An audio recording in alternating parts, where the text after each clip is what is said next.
We're going to hear from two speakers today. Myself, Greg Richards, again, a Director of Marketing with EnableSoft, and Larry Nejane, the Director of Sales, also with EnableSoft, will join us a bit later for a demonstration. We're going to do our best to have you out of here in 30 minutes today, but before we do, we already covered the introductions. We're going to talk a little bit, very quickly, about our company, EnableSoft, and what we do.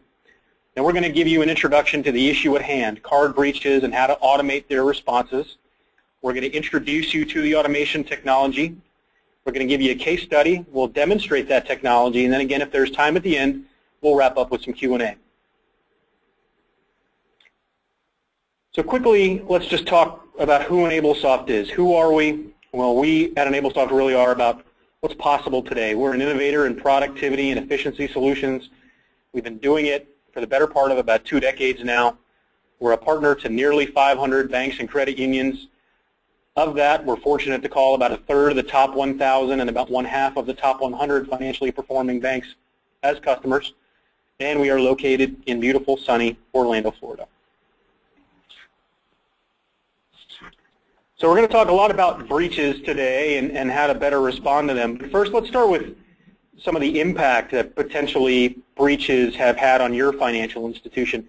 The Home Depot breach is still a little fresh in everyone's mind, and it's still a little too early to collect good data. So we kind of look back to the Target breach occurring just about a year ago today. At least the breach itself occurred about a year ago today, to be able to extract some really good data and information on how a credit breach of that scope and size affects financial institutions of all asset size.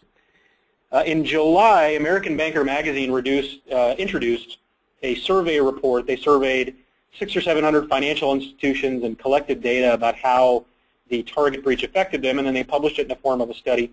And we're going to share a few of those results for you here. They might actually, some of them might apply to you, and in fact there's a good chance that some of these do apply to you.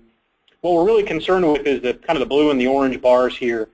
Financial institutions between $1 billion and $10 billion in size obviously were particularly impacted by the Target breach, right? So as you can see here, if we're looking at just the institutions below $1 billion in asset size, when we look at just their debit card, the number of their debit cards that were compromised, we see it's about 8.23%. For institutions between $1 billion and $10 billion in size, in asset size, about 7.5% of their debit cards were compromised.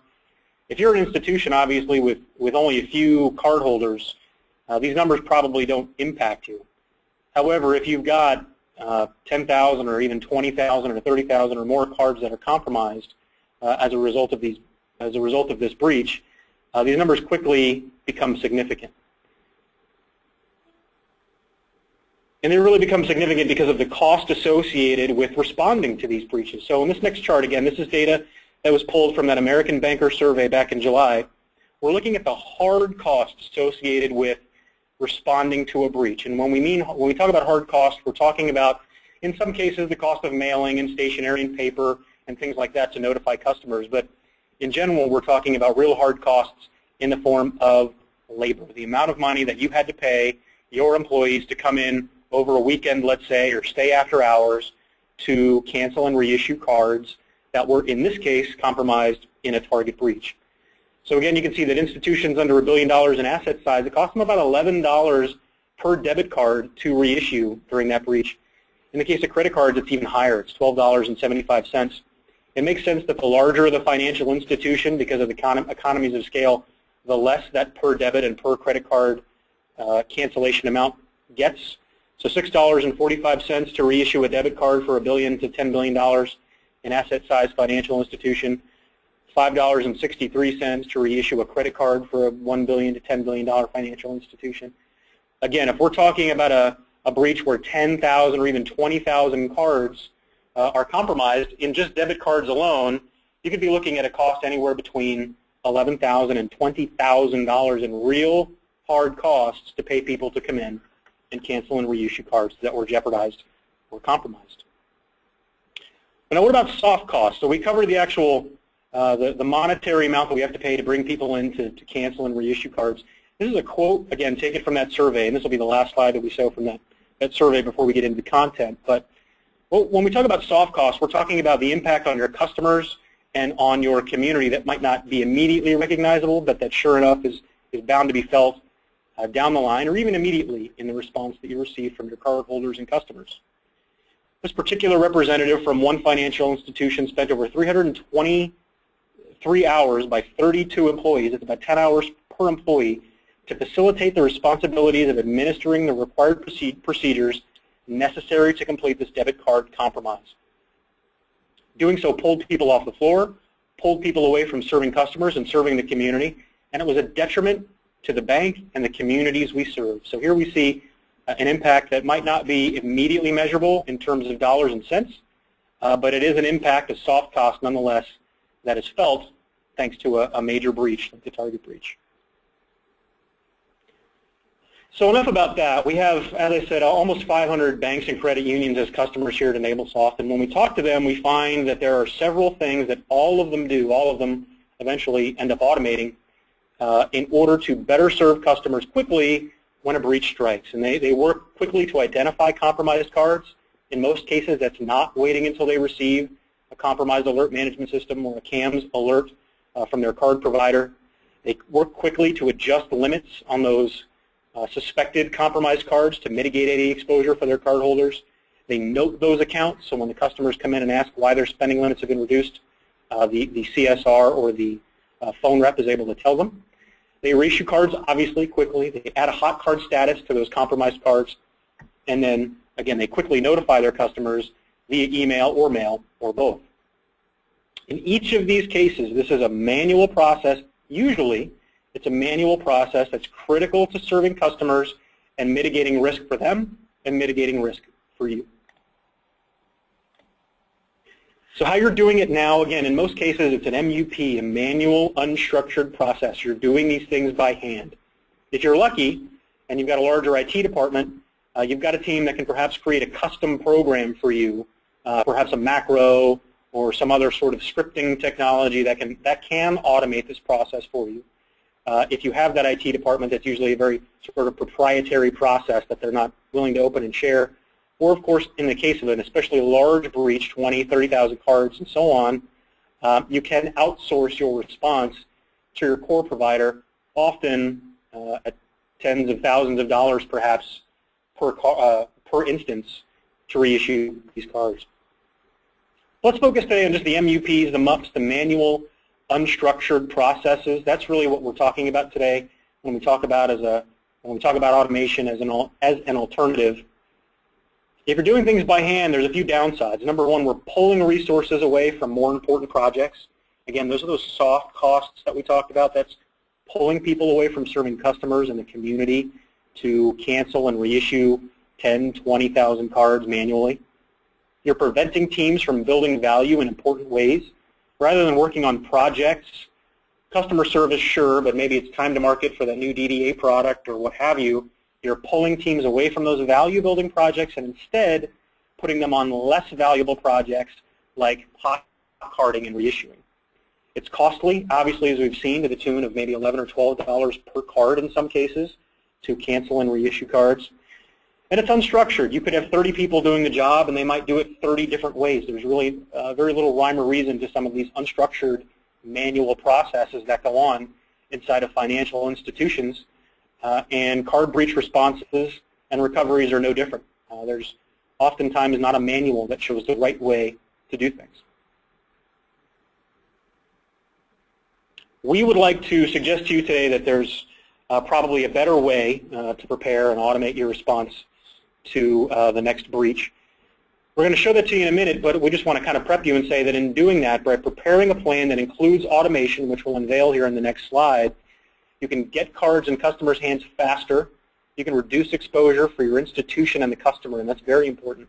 Mitigate the loss of interchange income. The sooner you can get new cards into customers' hands and get them spending at their normal spending limits, the lesser the impact on any interchange income that you can expect will be. And of course, reduce those hard and soft costs that we showed you in the earlier slides. So this automation technology that we're talking about today is our own proprietary automation technology called Foxtrot software. We say Foxtrot is a digital employee because it really performs any manual process inside of your core system or card issuance platform or even your LOS platform. Any manual process that you're doing now, Foxtrot can instead execute for you automatically so you don't have to do it and you can build value in other ways. Foxtrot automates manual processes. Importantly, it's ready when a breach strikes. So we're going to show you a case study here in a few minutes, an example of a customer who already had Foxtrot when they were hit by the target breach, and as a result, because they had the product, they had the software, they were able to script their response ahead of time, they were able to respond much, much faster and serve customers much, much faster. Foxtrot works with total accuracy, unlike working with humans. Anytime you introduce that human element, you introduce the opportunity for error. You reduce exposure and cost, obviously. And then again, let your team focus on customers. Again, we're mitigating those soft costs. We're allowing your people to serve customers, serve the community, do what they're supposed to do, rather than serving your data. Foxtrot is software, like we said, but it does work like a digital employee. It works with all core systems, browser, emulator, green screen, doesn't matter.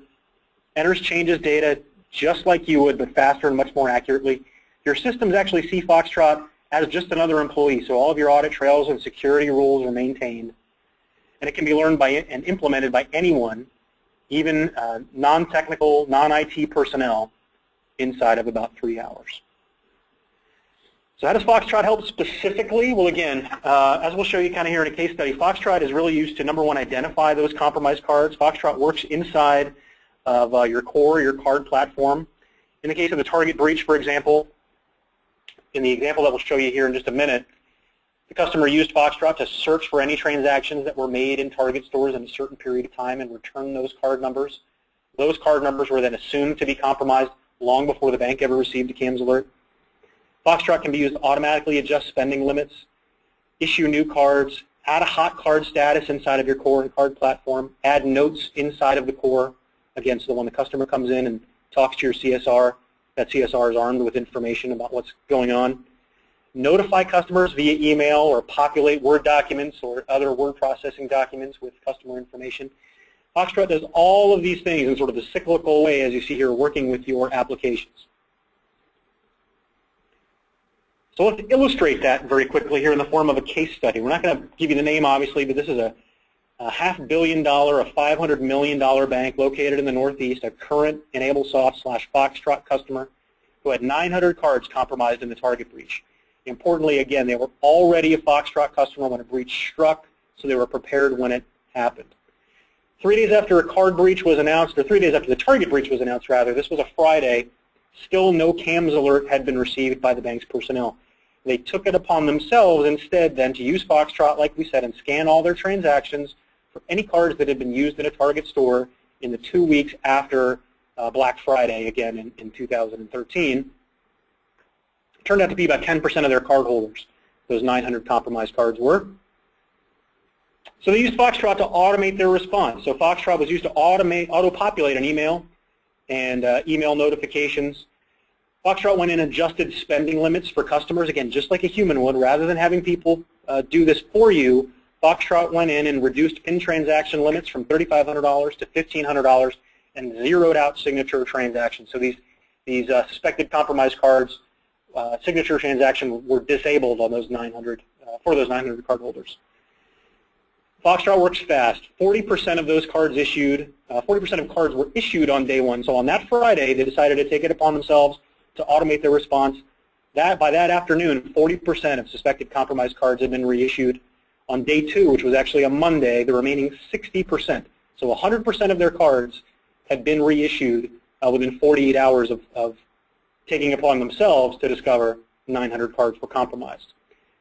Within a week of the incident, half of all their new cards had been activated. So we're talking about 450 cards. Half of the suspected compromised cards were activated within 1 week of learning about the target breach incident. So it's extremely fast. It represents about 50% of their usual activation time following a breach. So here we see Foxtrot has saved them about 50% off of their card breach time.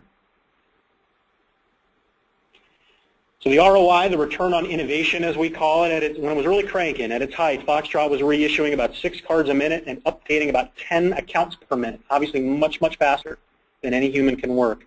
They controlled the entire process by keeping it internal and not outsourcing to a core vendor, obviously at much reduced cost. They preserved interchange income because new customers were spending money on their new cards much more quickly than they would otherwise. And they obviously provided the highest level of customer service by serving customers quickly and keeping them notified throughout the entire process. And really quickly, before I turn it over to Larry, Foxtrot is much more than just a breach response. We say this digital employee automatically performs anything you're doing now manually with a mouse and a keyboard. Foxtrot handles name and address merges, core updates, or code updates, excuse me, officer codes, product codes, data conversions, fee assessments, loan onboarding, integrate your LOS and core and create sort of a single-click loan onboarding system, account opening and closing, you name it. Likely we have an institution using Foxtrot for that purpose. So without further delay, I'm going to turn it over to Larry Nejame, who's going to give us a quick demonstration of Foxtrot, and then we'll turn it back over to me for some Q&A. Take it away, Larry. Thank you, Greg. So I'll give you a quick tour of Foxtrot here, and we'll go through an example that closely resembles part of the process that you would take if you received a CAMS alert and needed to handle those compromised cards. Real quick before we get into the actual demonstration, what you're seeing here on the screen on the right is Foxtrot. So that's our main application. And then over here on the left is something similar to your core system or system of record that you would need to go into and make the adjustments, make the changes to. So again, we're going to keep it very high level and build this quick example. I've actually prepared a couple of things here, and I'm just going to go over those before we start to build the script. I built a file template here, so at the end of this process, what we'll be able to do is open up a report that Foxtrot gives us that shows us what accounts were changed, and in this case, we're going to change limits on those accounts, so we're going to see what the legacy limit was and what the new limit is. So with that, we've already set up a data set. You can see that down here. So pretend like this is our CAMS alert that we've actually been able to load directly into Foxtrot. And we're going to use this to go ahead and search in our system for the specific account number and go ahead and update that. And with Foxtrot, 90% of what you do in Foxtrot is drag and drop and point and click. So to start our process, all we'll do here is take our little selector tool at the top, and we literally just drag and drop that onto the object that we want to work with. Now, everything that you see in Foxtrot is designed to be very user-friendly, very intuitive. And as Greg mentioned earlier, the learning curve of Foxtrot is literally under 3 hours. Even the most non-technical person can use this because, again, 90% of what you do in Foxtrot is drag and drop and point and click. So again, what I've done here is dragged our selector tool onto the field that we want to search in. That gives us our action builder, which gives us very specific actions to that target. In this case, we want to send some data because we want to send an account number to search on. So we'll click Send Data. We'll get access to our data set by clicking the little magic wand. And this allows us just to select the information that we want to send.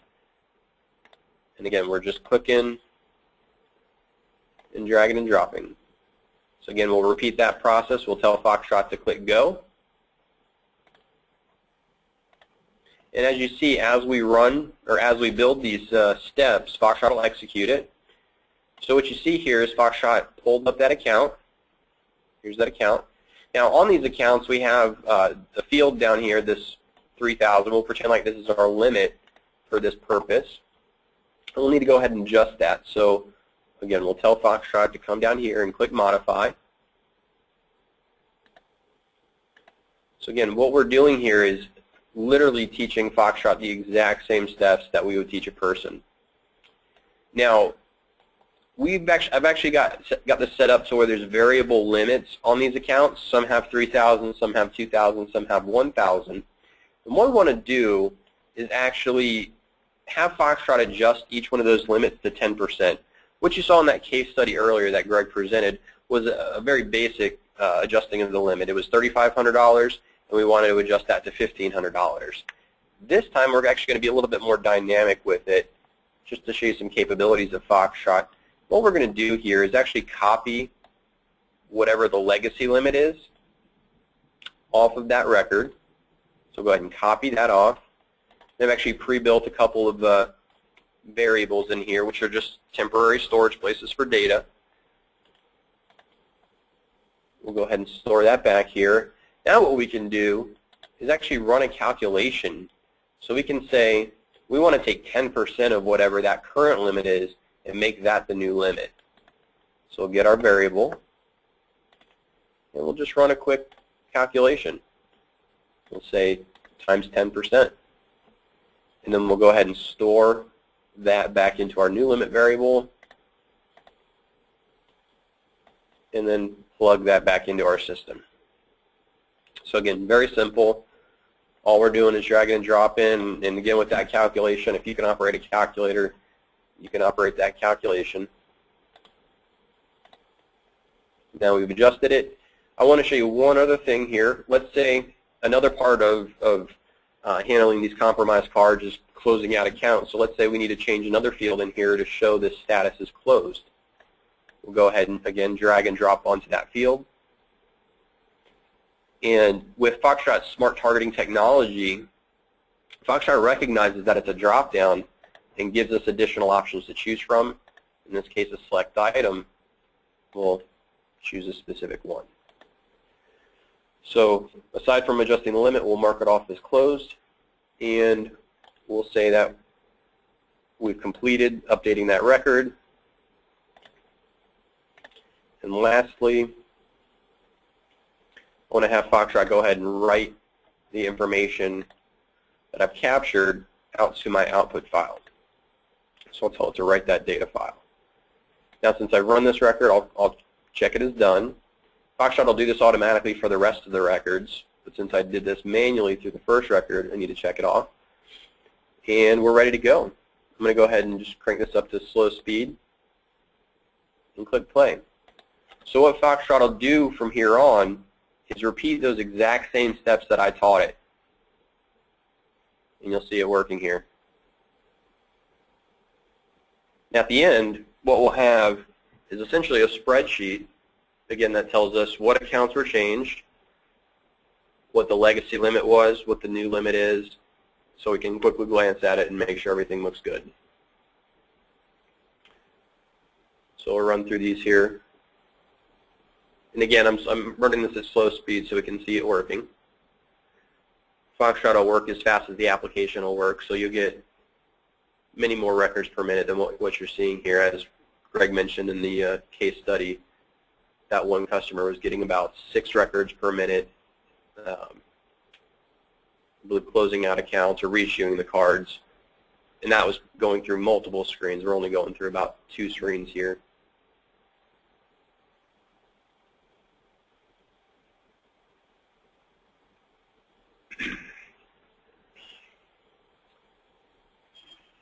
I believe we're almost done. I think we only got a couple more records left. I could probably adjust this up a little bit.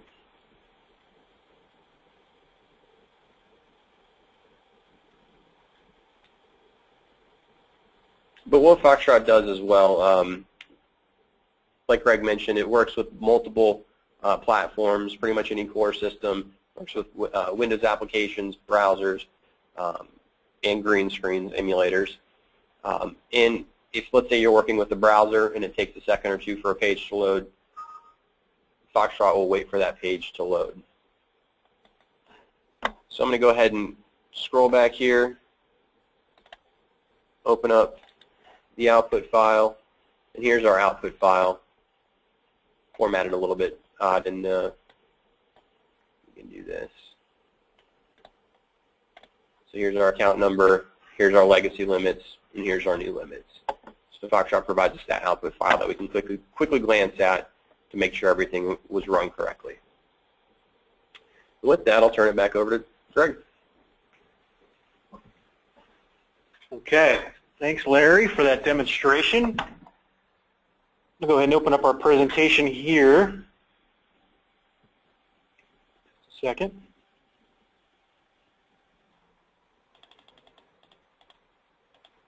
Kind of jump this all the way back to the beginning, so we'll just quickly advance through. Forgive me if you've already seen these.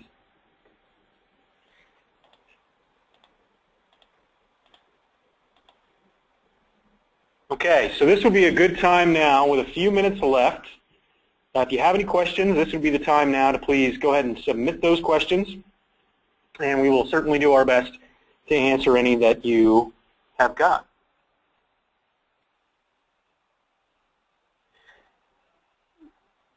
So we have one question here about a template and how a template plays a part. And forgive me, I'm not quite clear on the exact question. But if the question is here, you know, part of the advantage of Foxtrot again is that you can pre-write these scripts or create them ahead of time, so that when a breach does strike, and obviously as we know, after Target and after Home Depot, eventually there will be another one. The next time a big breach does strike, you have these scripts ready to go. So if I'm understanding the question correctly, it's not necessarily an issue of a template.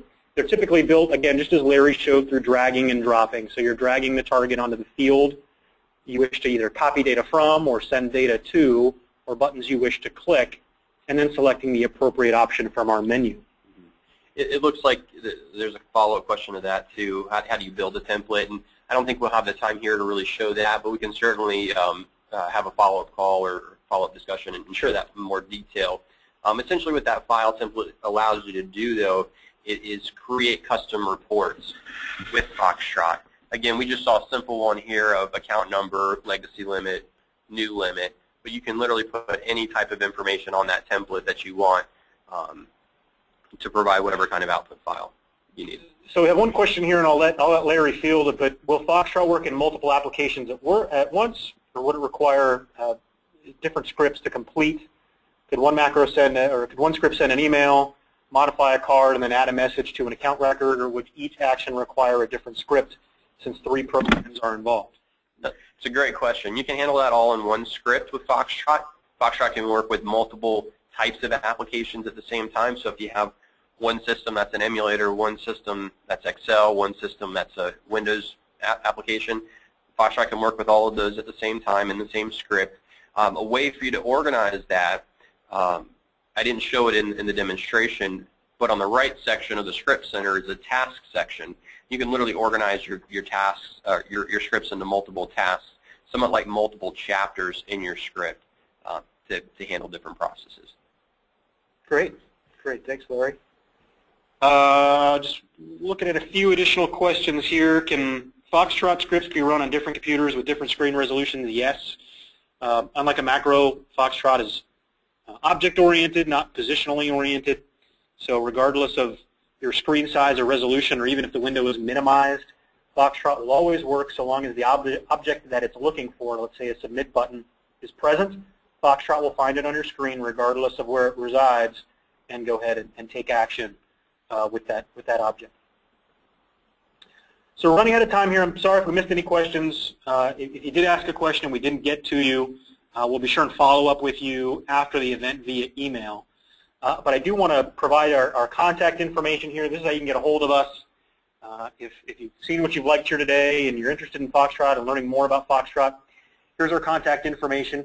Really special kind of opportunity here. If you're not already a Foxtrot customer or a user and you're able to act, and you're interested in Foxtrot and you're able to act by the 20th of December, which I realize is just right around the corner. But if you're interested and you do license Foxtrot before the 20th of December, you will receive 5 hours of professional services complimentary. That's really our in-house professional services team will work with you beyond training. Everybody gets 3 hours of training when they license Foxtrot, but our professional services team will work with you to actually write scripts for you, provide advanced training, project support, whatever's needed kind of above and beyond. Get these first few card breach scripts written so that you're already prepared, or data conversion scripts, or account opening and closing scripts, whatever the case is. Professional services will work with you to get that done, and you'll receive 5 hours of that on the house. Lastly here, just real quick before we go, quote by Henry Ford. He's not a banker, but he did know something about efficiency. He said, if you need a solution and don't buy it, you will ultimately find that you have paid for it and don't own it. So at a cost of $11 per debit card and more per credit card, that's certainly the case here when you consider the return on investment and innovation that an automation technology like Foxtrot can provide you and your institution. Thank you, everybody.